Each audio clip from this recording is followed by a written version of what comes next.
밤사이 뉴욕 금융시장에서 발표된 기준금리 결정은 숫자 하나로 보인다. 그러나 그 숫자는 국경을 넘고 시간을 건너 한국 가게의 식탁 위로 도착한다. 미국의 금리는 달러의 값이고 달러는 세계의 결제 수단이며 그 흐름은 곧 환율과 자본 이동을 통해 한국의 금리와 부동산 고용과 소비를 동시에 흔든다. 화면 속 그래프는 점진적 상승처럼 보이지만 실제 경제는 계단식으로 움직인다.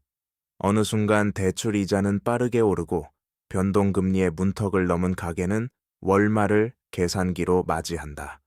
유동성은 마르고 신용 스프레드는 벌어지며 CDS 프리미엄은 위험을 조용히 가격에 반영한다.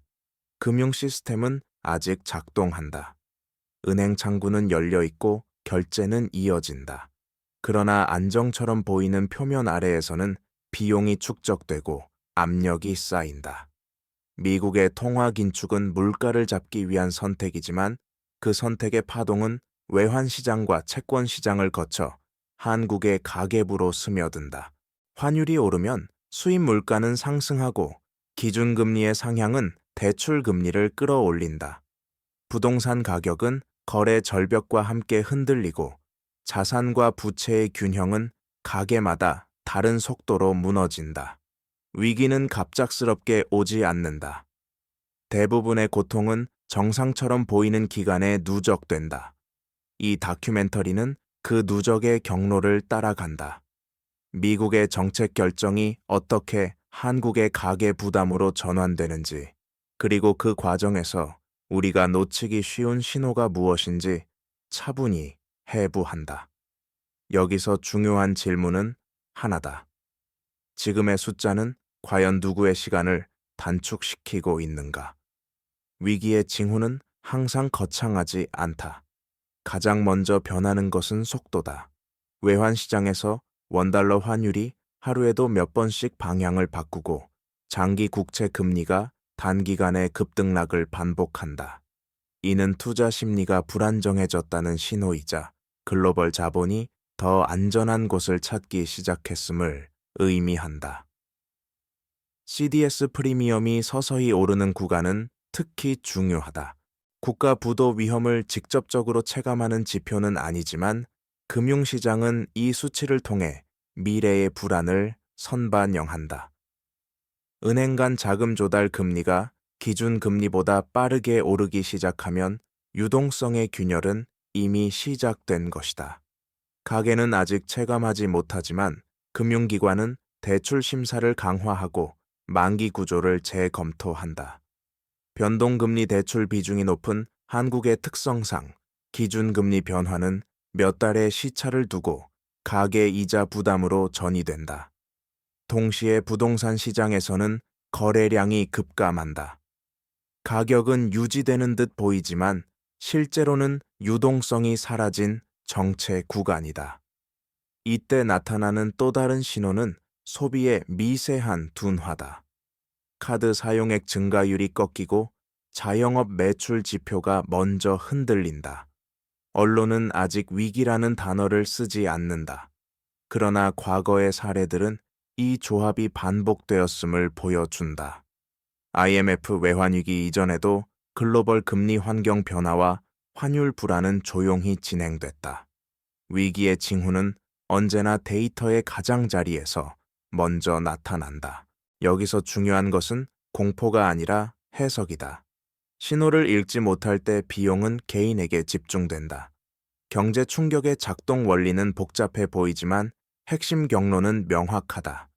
미국이 금리를 올리면 달러 자산의 수익률이 높아지고 글로벌 자본은 위험 대비 보상이 큰 방향으로 이동한다. 이 과정에서 신흥국 통화는 상대적으로 약세 압력을 받는다. 원화 가치가 하락하면 수입 물가는 즉각 반응하고 에너지와 원자재 가격 상승은 생산비를 끌어올린다. 중앙은행은 물가 안정을 위해 기준금리를 인상할 수밖에 없고 그 결정은 시중금리 전반을 밀어 올린다. 채권 시장에서 장당이 금리가 동반 상승하면 금융기관의 조달 비용이 증가하고 이는 대출 금리에 반영된다. 유동성은 가격을 통해 배분된다. 가격이 오르면 접근은 제한된다. 변동금리 대출을 보유한 가계는 이 변화에 가장 먼저 노출된다. 월 상환액이 늘어나면 소비 여력은 줄고 이는 내수 둔화로 이어진다. 동시에 부동산 시장에서는 할인 요구가 늘어나지만 거래는 성사되지 않는다. 담보 가치가 흔들리면 추가 대출은 막히고 레버리지는 빠르게 위험으로 전환된다. CDS와 신용 스프레드의 확대는 금융 시스템이 이 위험을 어떻게 가격에 반영하는지 보여준다. 중요한 점은 이 모든 과정이 연쇄적으로 작동한다는 것이다. 어느 한 지점에서의 충격이 아니라 연결된 경로 전체가 가계의 선택지를 좁힌다. 이 메커니즘을 이해하지 못하면 개인은 결과만 체감하게 된다. 글로벌 사례를 보면 이 경로는 결코 낯설지 않다. 아르헨티나는 미국의 긴축 국면마다 통화 가치 급락과 자본 유출을 반복적으로 경험했다. 달러 부채 비중이 높은 구조에서 금리 상승은 즉각적인 재정 압박으로 전환됐고 가계는 급격한 물가 상승과 소득 가치 하락을 동시에 겪었다. 그리스는 저금리 시대에 누적된 부채가 금리 정상화 과정에서 한계에 도달했다.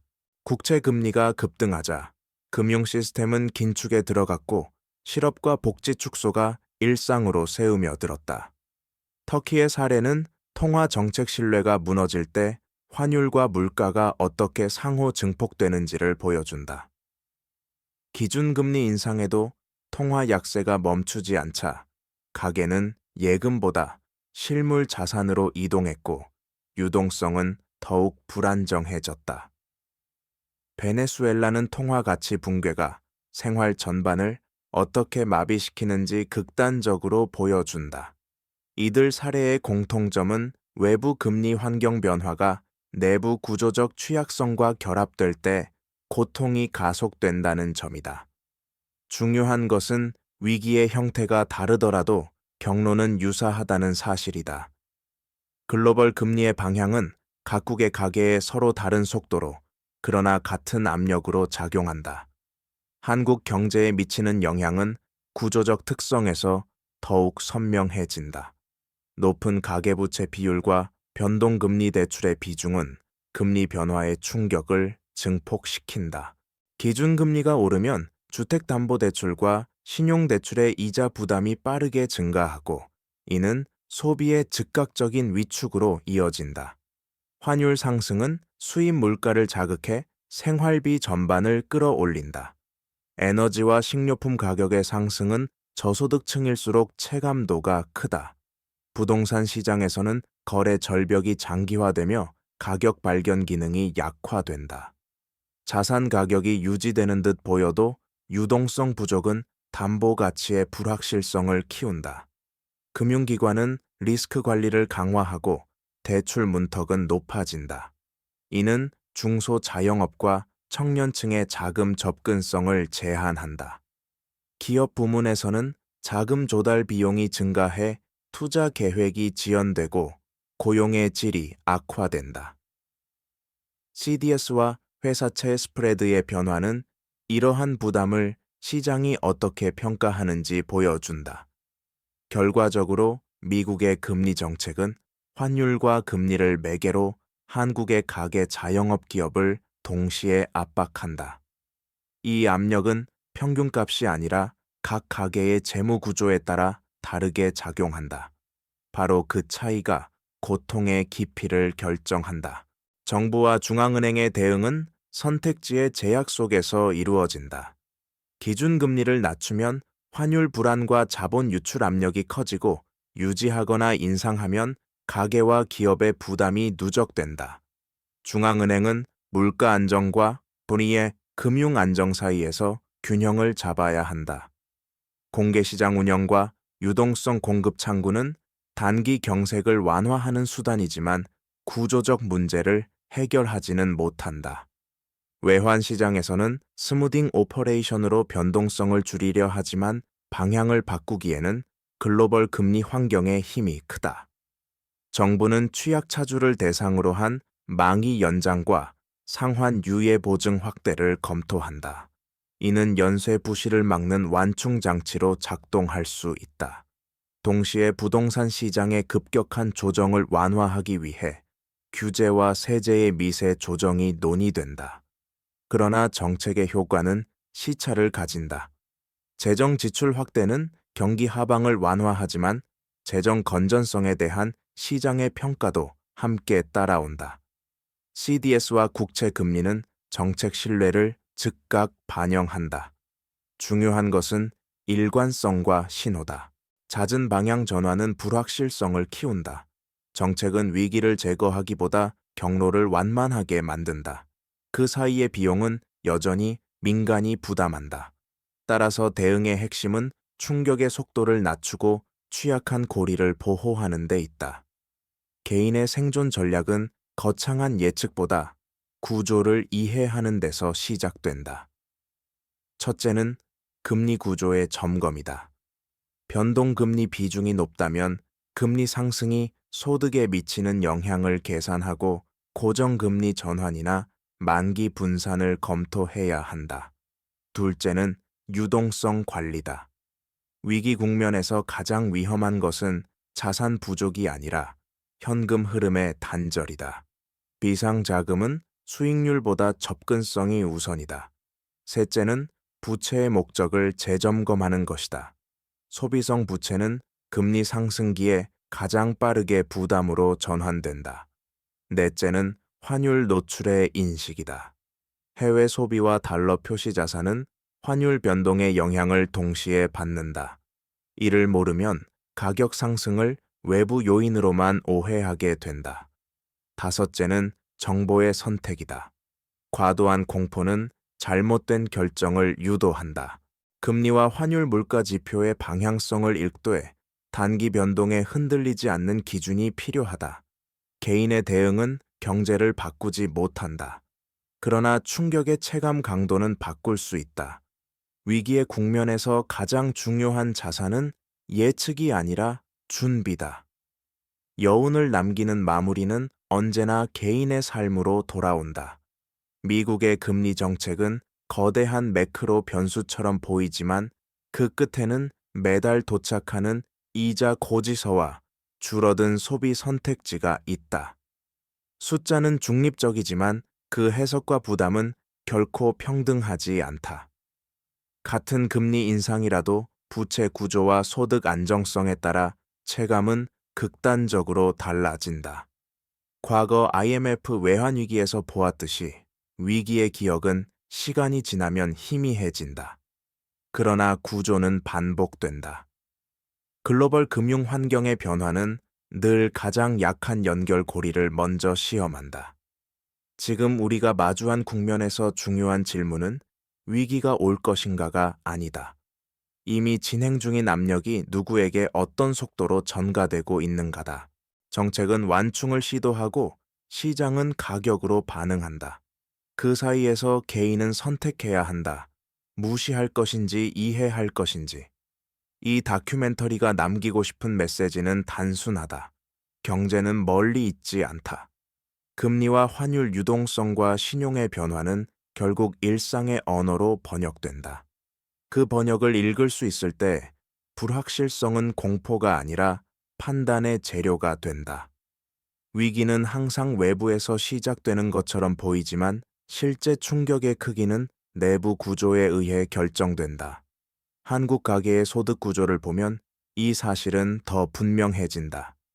임금 상승률은 물가 상승을 따라가지 못하고 고정 지출의 비중은 꾸준히 높아져 왔다.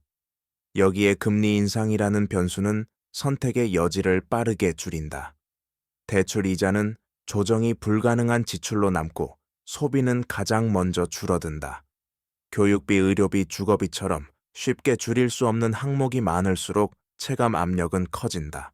이 과정에서 통계 평균은 현실을 가린다. 평균 가계부채는 안정적으로 보일 수 있지만 일부 계층에서는 이미 한계선에 도달해 있다.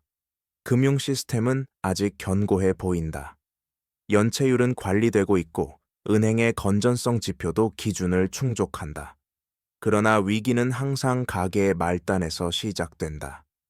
카드 대금의 지연 소액 연체의 증가, 자영업자의 폐업률 상승 같은 작은 균열이 먼저 나타난다. 이 신호들은 위기의 선언이 아니라 부담의 이동을 의미한다. 금리는 정책 변수이지만 고통은 생활 변수다. 이 차이를 인식하지 못하면 경제 뉴스는 남의 이야기로 남는다. 금융시장은 이 부담의 이동을 숫자로 기록한다.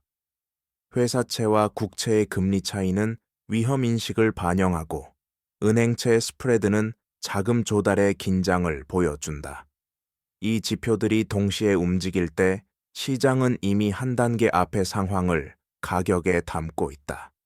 특히 장당이 금리 역전이나 급격한 평탄화는 경기 둔화의 가능성을 시사한다. 이는 곧 고용과 임금의 압박으로 이어진다. 기업은 비용을 먼저 줄이고 신규 채용과 투자를 미룬다. 가게는 소득의 불확실성을 느끼며 지출을 보수적으로 조정한다. 이 과정에서 유동성은 더욱 귀해진다. 신용은 존재하지만 접근은 제한된다. 금리는 단순한 비용이 아니라 신호다. 높은 금리는 위험 회피의 신호이고 낮은 금리는 확장의 신호다. 미국의 금리 정책이 바뀔 때마다 한국 금융시장이 과민하게 반응하는 이유는 개방된 자본 구조 때문이다. 자본의 이동은 빠르고 조정의 부담은 느리게 전가된다. 이 시차가 문제를 키운다. 정책과 시장의 신호를 동시에 읽지 못하면 개인은 이미 반영된 결과만 마주하게 된다. 역사를 돌아보면 금리 충격은 언제나 신용의 문제로 귀결됐다. IMF 외환위기 직전 한국 경제는 성장하고 있었고 외형적 지표는 안정적으로 보였다. 그러나 당위 외채와 외화 유동성의 불균형은 금리 환경이 바뀌는 순간 치명적인 약점으로 드러났다. 금리가 오르자 자본은 빠르게 이탈했고 환율은 통제 불능 상태로 치솟았다. 문제는 단순한 환율 상승이 아니었다. 외화 부채를 안고 있던 기업과 금융기관의 신용이 동시에 흔들리며 실물 경제로 충격이 전이됐다.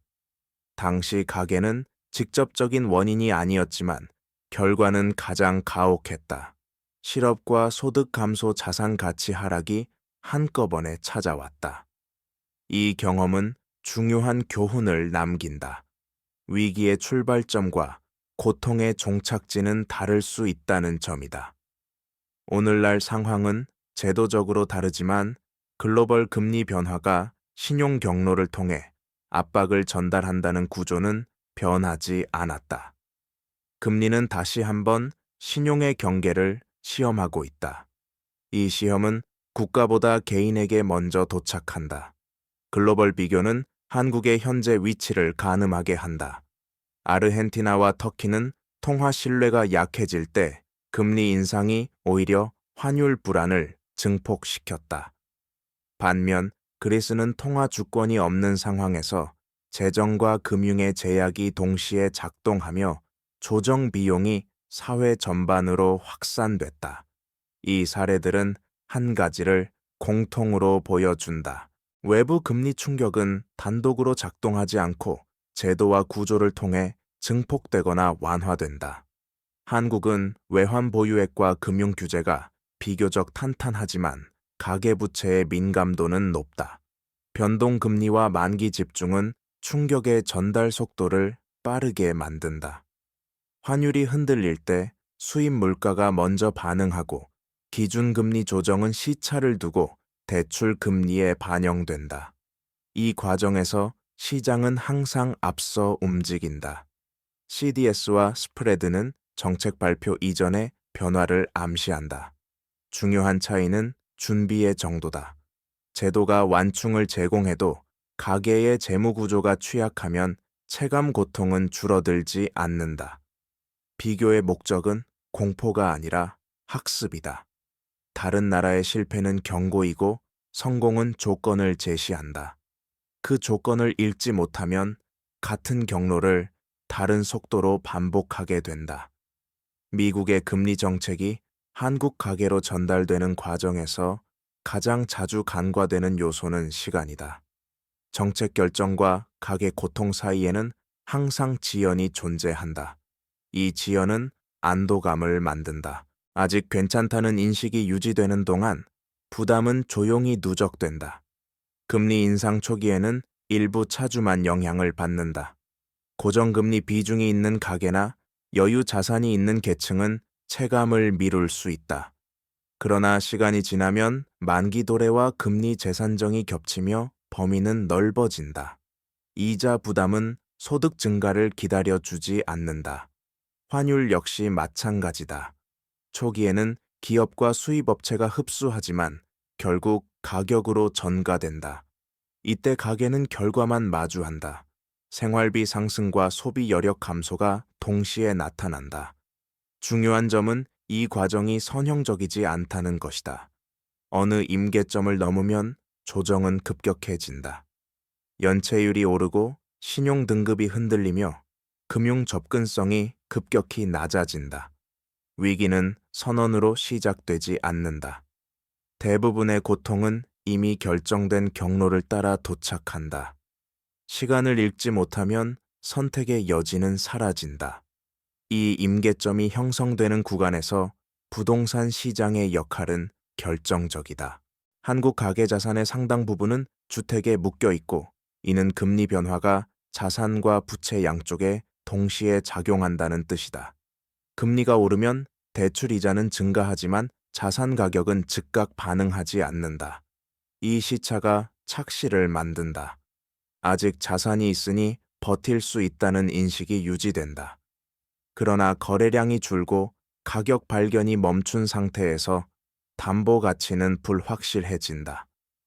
금융기관은 보수적으로 평가하고 추가 대출은 제한된다. 유동화되지 않는 자산은 위기 국면에서 방패가 아니라 무게가 된다. 특히 다주택자나 레버리지가 높은 가계는 금리와 가격 양쪽의 압박을 동시에 받는다. 반대로 무주택 가계는 전세와 월세 부담의 상승을 겪는다. 환율과 금리 상승은 건설 원가와 임대료에도 반영된다. 결국 주거비는 모든 계층에 다른 방식으로 전가된다.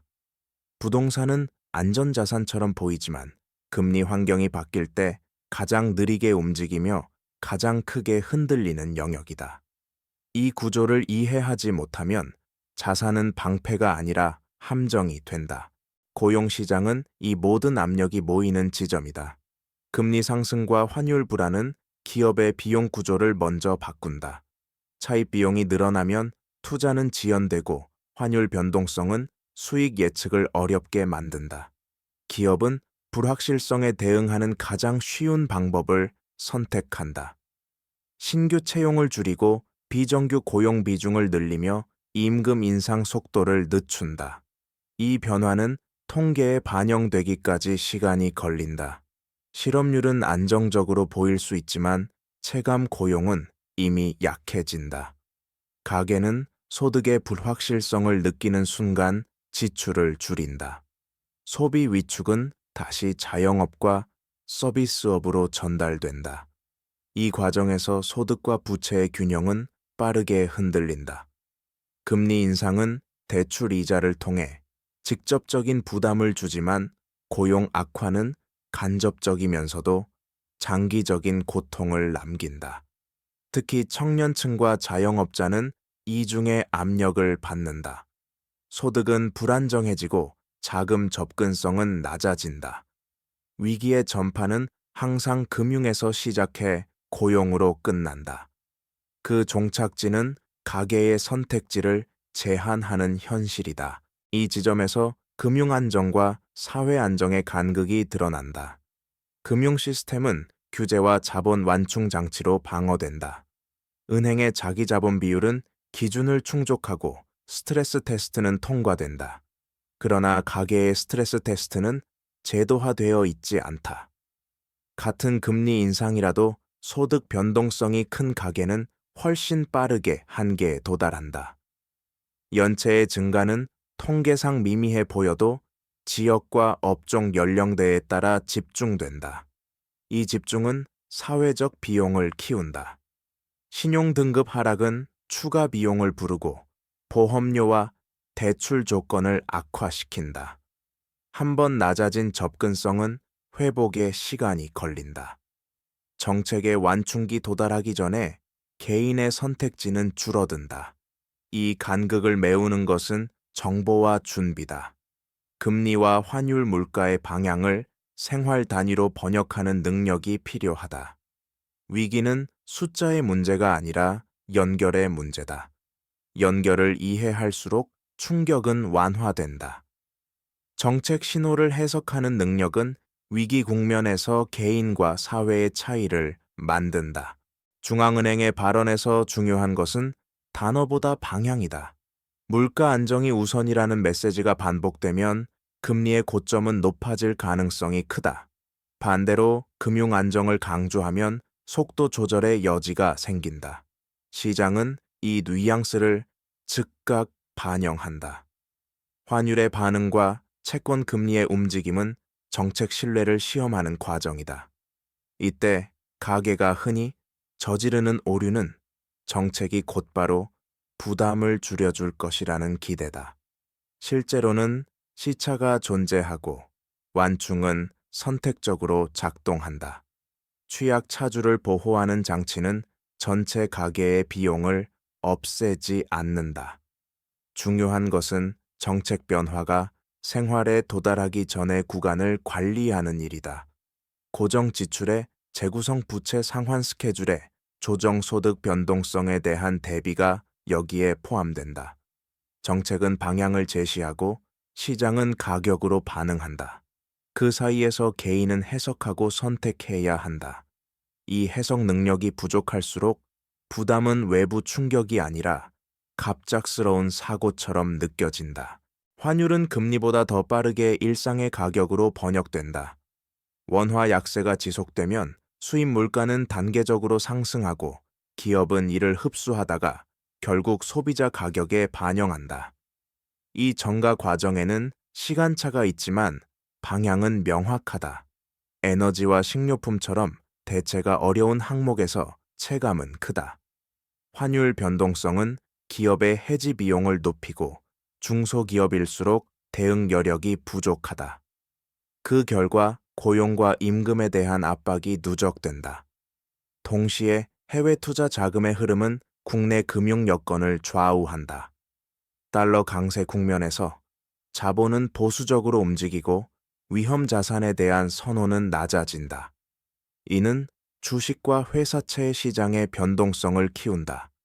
가계는 자산 가치의 흔들림과 생활비 상승을 동시에 경험한다. 환율은 단순한 숫자가 아니라 비용의 배분 장치다. 누가 먼저 부담하고 누가 더 오래 감당하는지를 가른다. 이 구조를 이해하면 환율 뉴스는 멀리 있지 않다. 이미 장바구니와 청구서에 반영되고 있기 때문이다. 이처럼 금리와 환율이 동시에 작동하는 국면에서 유동성의 의미는 달라진다.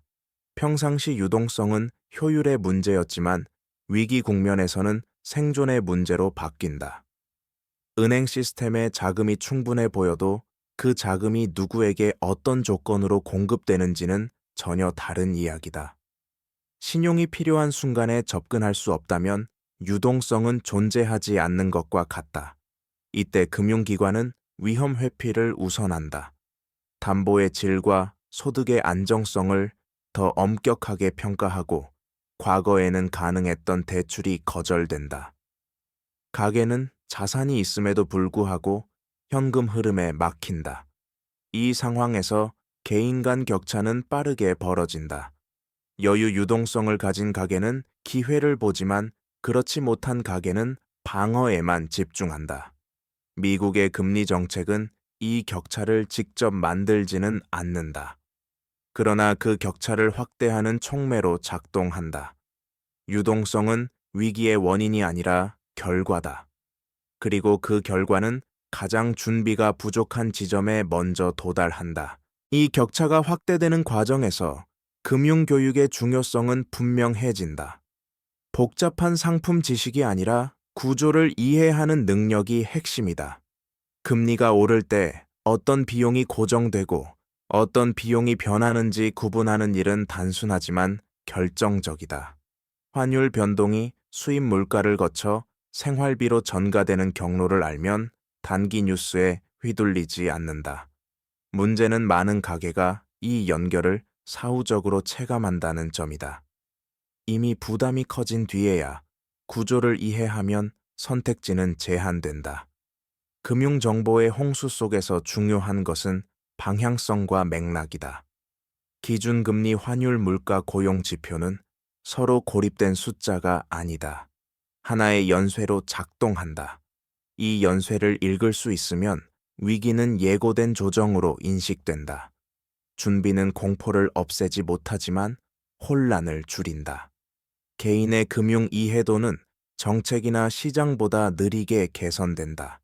그러나 위기 국면에서는 그 작은 차이가 생존의 여유를 만든다. 정부의 단기 처방이 반복될수록 중장기 구조의 중요성은 더 선명해진다. 금리 인상기의 완화 정책은 시간을 벌어주지만 비용을 사라지게 하지는 않는다. 만기 연장과 상환 유예는 현금 흐름의 급격한 붕괴를 막지만 이자는 누적되고 부담은 뒤로 이동한다. 이 이동은 통계상 안정처럼 보일 수 있다. 그러나 가계의 체력은 소모된다. 특히 소득 증가가 동반되지 않는 국면에서 부채의 시간 이동은 미래의 선택지를 갉아먹는다. 구조적 해법은 금리의 높낮이가 아니라 부채의 질과 분산에 있다. 만기 집중을 완화하고 변동성에 대한 완충을 늘리며 소득 변동에 견딜 수 있는 안전판을 확보하는 일이다. 이는 정책만으로 해결되지 않는다. 금융기관의 관행가계의 선택시장의 규율이 함께 작동해야 한다. 미국의 금리 정책은 외생 변수다. 그러나 그 충격을 어떻게 흡수하느냐는 내부의 문제다. 구조를 바꾸지 않으면 다음 국면에서도 같은 질문을 반복하게 된다. 다음으로 살펴볼 것은 자산 가격 조정이 가계 심리에 미치는 영향이다. 금리 상승 국면에서 자산 가격의 하락은 단순한 손실이 아니라 행동 변화를 유발한다. 주식과 부동산의 평가액이 줄어들면 가계는 미래 소득에 대한 기대를 낮춘다. 이 기대의 변화는 소비를 위축시키고 저축 성향을 강화한다. 문제는 이 과정이 동시에 일어난다는 점이다. 모두가 지출을 줄이면 경기 둔화는 가속되고 고용과 소득에 대한 불안은 다시 소비를 억제한다. 이 악순환은 숫자로는 완만해 보이지만 체감은 급격하다. 자산 가격 조정은 상위 계층의 문제처럼 보일 수 있으나 심리 경로를 통해 전 계층으로 확산된다. 특히 주택 가격의 하락은 주거 안정성에 대한 불안을 키운다. 담보 가치가 낮아지면 금융 접근성은 더 제한되고 이는 다시 유동성 압박으로 이어진다. 금리 정책은 가격을 통해 경제를 조정하지만 그 파급은 심리를 통해 증폭된다. 이 심리의 전환점을 읽지 못하면 정책 효과는 예상보다 강하게 나타난다. 이 국면에서 자영업의 취약성은 더욱 두드러진다. 금리 인상과 환율 변동은 자영업자에게 이중의 비용으로 작용한다. 대출 이자는 즉각 오르지만 매출 가격에 비용을 전가하기는 어렵다. 임대료와 인건비 원재료 비용은 상승하는 반면 소비는 위축된다. 카드 매출의 증가율이 둔화되고 현금 흐름의 변동성은 커진다. 금융기관은 업종별 리스크를 반영해 대출 조건을 강화한다. 이는 운영 자금의 공백으로 이어진다.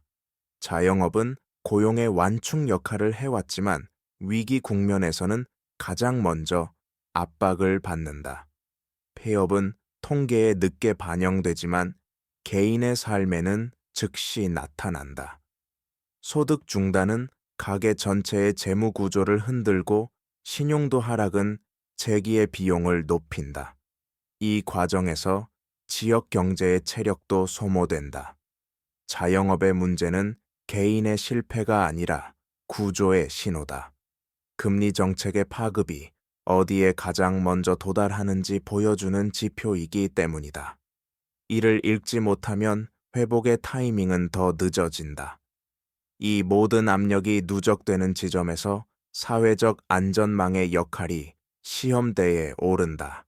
실업급여와 복지 지출은 위기 국면에서 완충 장치로 기능하지만 사각지대는 늘 존재한다. 고용 형태가 불안정한 계층일수록 제도의 보호를 받기 어렵고 소득 공백은 즉각 생활의 불안으로 이어진다.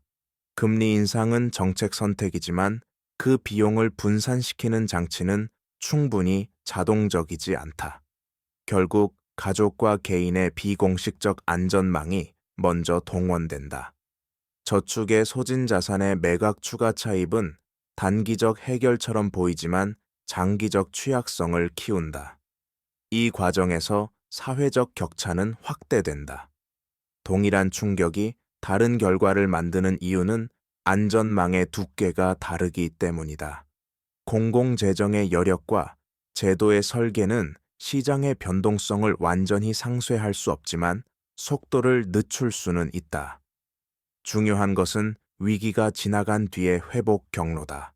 안전망이 충분할수록 회복은 빠르고 부족할수록 비용은 다음 세대로 이전된다. 금리 정책의 파급은 현재의 문제가 아니라 미래의 선택을 규정한다. 이제 시선을 다시 미국의 통화 정책으로 돌리면 중요한 사실 하나가 드러난다. 미국의 금리 결정은 한국을 겨냥한 것이 아니라는 점이다. 물가와 고용이라는 자국의 목표를 중심으로 움직일 뿐이다. 그러나 달러가 기축 통화인 한 그 결정은 세계 경제의 기준선이 된다. 한국은 이 기준선을 외면할 수 없는 구조에 놓여 있다. 금리 격차가 벌어지면 자본 이동 압력은 커지고 환율 방어 비용은 높아진다. 이를 무시하면 외환 시장의 불안정성이 커지고 대응하면 내부 부담이 쌓인다. 선택지는 제한적이다. 이 구조적 제약은 정책의 문제가 아니라 위치의 문제다. 글로벌 금융 시스템에서 중간 규모 개방 경제가 감내해야 하는 현실이다. 따라서 중요한 것은 금리 자체보다 준비의 정도다. 외부 충격을 전제로 한 재무 구조와 정책 설계가 없다면 매번 같은 딜레마를 반복하게 된다. 미국의 금리 인상은 사건이 아니라 조건이다. 그 조건 위에서 어떤 선택을 해왔는지가 지금의 고통을 설명한다. 이 조건 속에서 가계의 선택은 점점 더 비대칭적으로 작동한다. 금리 인상기의 위험을 줄이는 선택은 합리적으로 보이지만 모두가 동시에 방어로 전환하면 경제의 순환은 약해진다. 저축은 늘고 소비는 줄며 이는 다시 소득의 둔화로 되돌아온다. 개인 차원에서는 현명한 결정이 사회 전체에서는 수축으로 연결되는 역설이다. 이때 중요한 것은 타이밍이다.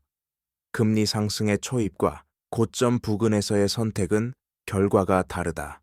초입에서는 구조 조정이 가능하지만 고점에서는 방어 비용이 급증한다. 환율과 물가의 누적 효과는 이 선택을 더 어렵게 만든다. 이미 오른 생활비는 쉽게 내려오지 않는다. 가계는 체감 인플레이션을 기준으로 행동하고 이는 기대의 경직성을 만든다. 기대가 고착되면 정책의 효과는 약해진다. 금리 인하 신호가 나와도 소비는 즉각 회복되지 않는다.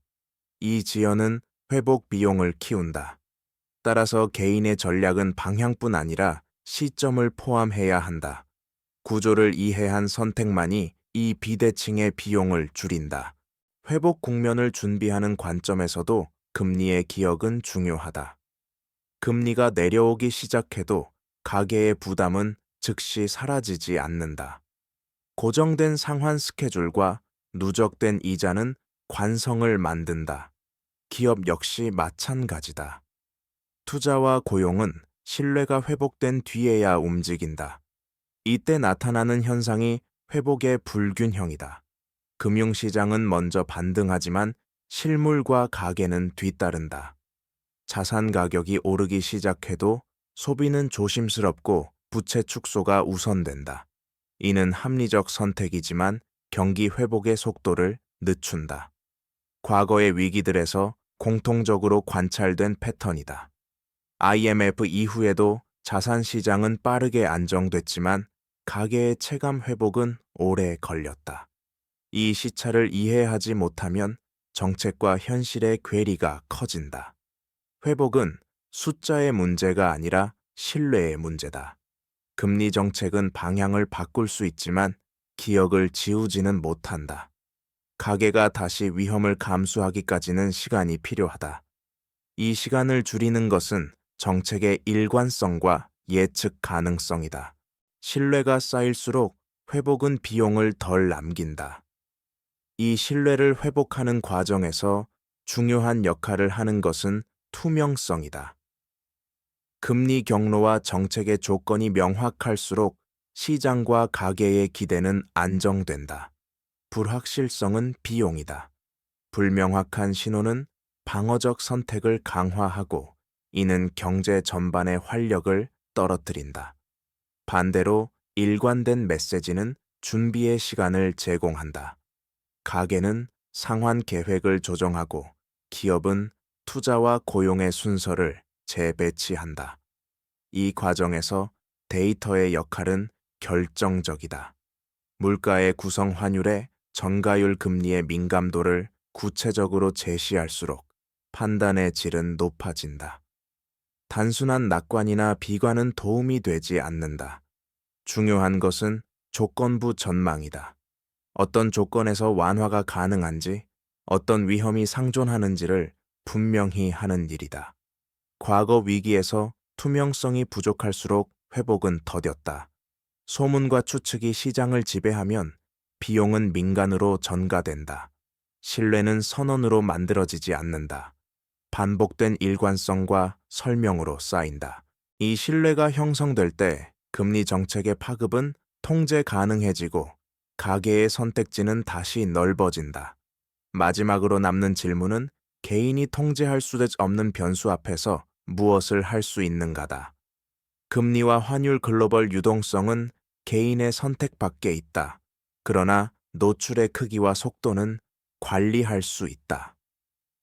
상환 구조의 분산 고정 지출의 점검 소득권의 다변화는 단기 처방처럼 보이지만 위기 국면에서는 결정적 차이를 만든다. 특히 변동성에 대한 완충을 사전에 확보한 가계는 정책과 시장의 변화를 기다릴 수 있는 시간을 번다. 이 시간은 판단의 질을 높인다. 반대로 여유가 없는 상태에서는 작은 변동도 위기로 인식된다. 정보의 해석 역시 중요하다. 단일 지표에 매달리기보다 금리 환율 물가, 고용의 연결을 함께 읽어야 한다. 연결을 이해하면 공포는 줄고 선택지는 늘어난다. 위기는 피할 수 없을지 몰라도 체감의 깊이는 다르게 만들 수 있다. 결국 경제는 거대한 구조이지만 고통은 항상 개인의 일정표와 가계부에서 발생한다. 그 지점에서 준비는 가장 현실적인 전략이 된다. 이 다큐멘터리가 도달하는 끝은 경고가 아니라 관점이다. 미국의 금리 정책은 한국 가계에 고통을 주기 위해 존재하지 않는다. 그러나 그 결과는 구조를 통해 전달된다. 이 구조를 모르면 충격은 갑작스럽고 알면 예고된 조정이 된다. 과거 IMF 외환위기와 여러 국가의 사례가 보여주듯 위기는 사건이 아니라 과정이다. 숫자는 항상 먼저 움직이고 삶은 나중에 반응한다. 이 간극을 줄이는 것이 경제 이해의 목적이다. 금리와 환율 유동성과 신용은 추상적인 개념이 아니다. 모두 일상의 언어로 번역될 수 있다. 그 번역을 읽을 수 있을 때 선택은 감정이 아니라 판단이 된다. 정책은 완벽할 수 없고 시장은 항상 변한다. 그러나 개인은 준비할 수 있다. 이 준비는 불확실성을 제거하지 않지만 방향을 제공한다. 경제의 파동은 멈추지 않는다. 중요한 것은 그 파동 위에서 균형을 잃지 않는 일이다. 여기서 남는 질문은 단 하나다. 다음 숫자가 움직일 때 우리는 이미 그 의미를 알고 있는가?